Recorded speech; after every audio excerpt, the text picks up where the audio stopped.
তৃতীয় বৰ্গৰ এডিআৰই পৰীক্ষা সমাপ্ত হ'ল। এতিয়া মই এটা নতুন কথা ক'ব খুজিছোঁ।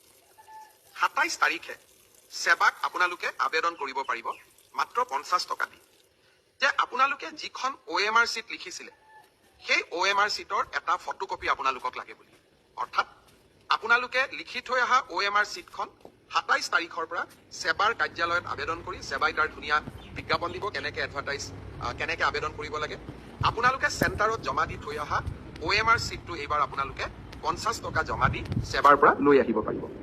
ফটোকপিৰ খৰচ 50 টকা। ঘৰত লৈ আহি OMR চিটটো এইবাৰ আপোনালোকে পৰীক্ষা কৰিব পাৰিব যে মই শুদ্ধ উত্তৰ দি আহিলো নে নাই। শুদ্ধ উত্তৰটো কি? 28 তাৰিখে আমি এনসাৰ কিটো সেৱাৰ ৱেবছাইটত আমি প্ৰকাশ কৰিম। অৰ্থাৎ 27 তাৰিখৰ পৰা আপোনালোকে OMR চিটখন আবেদন কৰি সেৱাৰ পৰা ল'ব পাৰিব। 28 তাৰিখে সেৱাৰ ৱেবছাইটত এনসাৰ কি, প্ৰত্যেকটো প্ৰশ্নৰ উত্তৰ কি হোৱা উচিত তাকো আপোনালোকে চাব পাৰিব।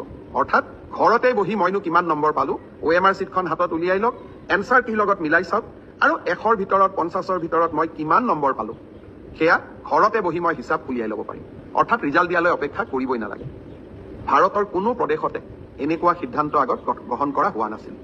OMRৰ কপিও পাব আৰু এনসাৰ কিটো উপলব্ধ হ'ব। এতিয়া আৰু এটা আমি স্বচ্ছতাক আৰু এখোজ আগুৱাই লৈ যাব খুজিছো। এনসাৰ কিটো আপোনালোকে